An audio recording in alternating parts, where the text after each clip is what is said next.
Сәлеметсіздер ме, құрметті оқушылар. Бүгін біздің сіздермен қарайтын сабағымыз мезолит дәуірі. Мезолит дәуірі, яғни бұл бізде қандай орта тас дәуірі деп атадық, иә? Орта тас дәуірі. Орта тас дәуірі. Мезолит дәуірінің хронологиясы біздің заманымыздан бұрынғы 12-ші мыңжылдық пен 5-ші мыңжылдықтар арасын қамтиды екен. Бұл мезолит дәуірі. Енді мезолит заманының бір жаңалықтарына келейік. Толықтай. Микролиттер, ең біріншісі, микролит дегеніміз ол 1-2 сантиметр болатын ұсақ жаңқа тастар. Ұсақ жаңқа тастар. Ал екінші жаңалығы садақ пен жебе, сонымен қатар бізде бумеранг та осы мезолит дәуірінде пайда болған екен. Бұл бізде үлкен жаңалықтардың бірі. Келесі, жалпы мезолит дәуірі Қазақстандағы ең аз зерттелген дәуір. Бұған қатысты 20-ға жуық қана тұрақтар бар. 20-ға жуық қана тұрақтар. Соны жатайтын болсақ, Атбасар маңында Тельман тұрағы, Торғай жерінде Дүзбай тұрағы, яғни мына жерде ай бар, мына жерде ай бар, иә. Қарағанды жерінде Әкімбек тұрағы, Қарағанды облысының әкімі деп жатап алсаңыздар болады. Көкшетау жерінде Виноградовка, Маңғыстау бізде Батыс Қазақстан суға жақын, иә. Яғни Маңғыстауда Қызылсу тұрағы, солтүстік Қазақстанда Мичурин, Боголюбова және де Евленка тұрақтары осы мезолитке қатысты тұрақтар екен. Келесі, мезолит дәуірінің негізгі шаруашылығына келетін болсақ, жалпы бізде палеолит айтқан кезде аңшылық және де терімшілік дедік. Терімшіліктің дамуының нәтижесінде ол неге алып келіп соқты? Егіншілікке алып келіп соқты. Яғни осыдан 10 мың жыл бұрын мезолит заманында егіншілік қалыптасқан екен. Ал аңшылықтың даму нәтижесі ол бізде мал шаруашылығына алып келіп соқтырды. Мал шаруашылығы бұл кезеңдерде енді шығып келе жатқан кезеңі, ең бірінші қолға үйретілген жануар ол бізде ит екен. Яғни мезолит дәуірінде ең бірінші итті қолға үйреткен екен. Келесі жаңа тас ғасыры бізде неолит деп аталады. Неолит жаңа тас ғасыры және де тарихи атауы қалай? Қыш құмыры заманы деп аталады. Біздің заманымыздан бұрынғы 5-ші және де 3-ші мыңжылдықтарда алып жатқан екен. Енді неолит дәуірі, жалпы бұл кезеңдердегі неолит дәуірі адамзаттың өте бір прогресс болған дәуірлерінің бірі, тас дәуіріндегі әсіресе. Өйткені ең соңғы кезеңі тас өңдеудің өте бір биік деңгейге көтерілген кезеңі. Неолит дәуірінде мал шаруашылығы және де егіншілікпен айналысқан екен. Сонымен қатар жаңалықтардың бірі ол аталық ру қалыптаса бастады. Бізде руды айтқан кезде ең бірінші ру бізде қандай ру болды? Ол аналық ру болған. Яғни рудың ішіндегі ең басты адамы кім болған? Ол ана болды. Аналық рудан аталық руға ауысудың неліктен? Өйткені еңбек бөлінісі пайда болды.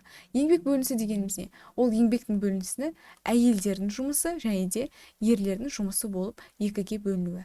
Енді мысалы бізде ойланатын болсақ, үйімізде жалпы ауыр нәрселерді, мал шаруашылығы болсын, егіншілікті болсын, кімдер атқарады?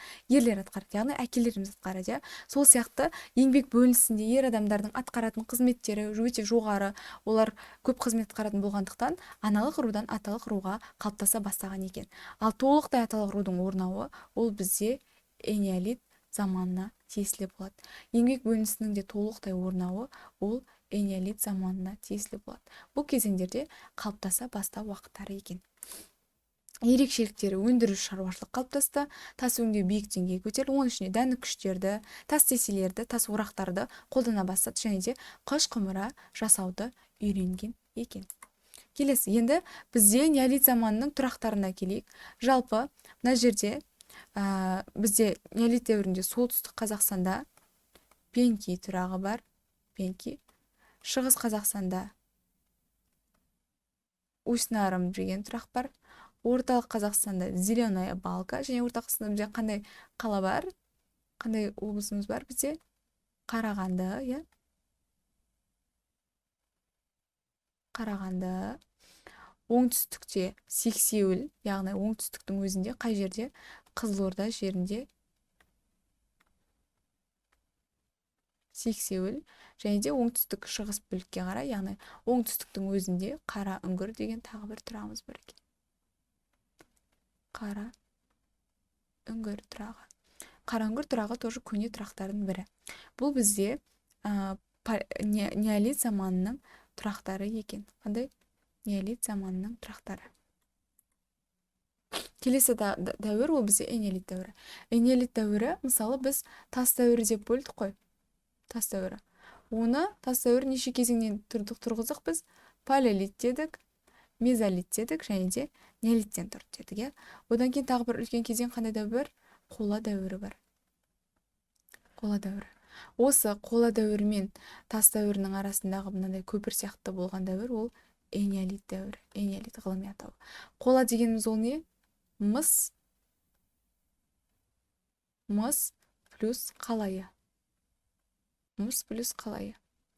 Ал мына жақтың тасы бар, мына жақтың мысы бар. Сонымен мыс тас дәуірі деп аталады екен. Енді бұл кезеңдердегі ең бірінші қолданған металл ол мыс. Мысты жалпы 5000 жылдықтан бастап қолдана бастаған екен. Энеолитке қатысты бізде екі тұрақ бар. Солтүстік Қазақстанда Ботай тұрағы. Маңғыстау жерінде, яғни Қазақстанның батыс бөлігінде қандай тұрақ бар? Бізде Шебір тұрағы бар. Ботай тұрағынан 158 тұрғын үй және де 70 мыңға жуық жылқы сүйектері табылған екен. Бұл Ботай тұрағынан. Ал Шебір тұрағынан тарақ сияқты өрнектер табылған екен. Бұл жердегі Ботай тұрағы біздің заманымыздан бұрынғы 3-2 ғасырларды қамтитын тұрақтардың бірі, алып жатқан аумағы 15 гектар жерді алып жатқан екен. Осымен біз сіздермен энеолит дәуірін бітіреді екенбіз.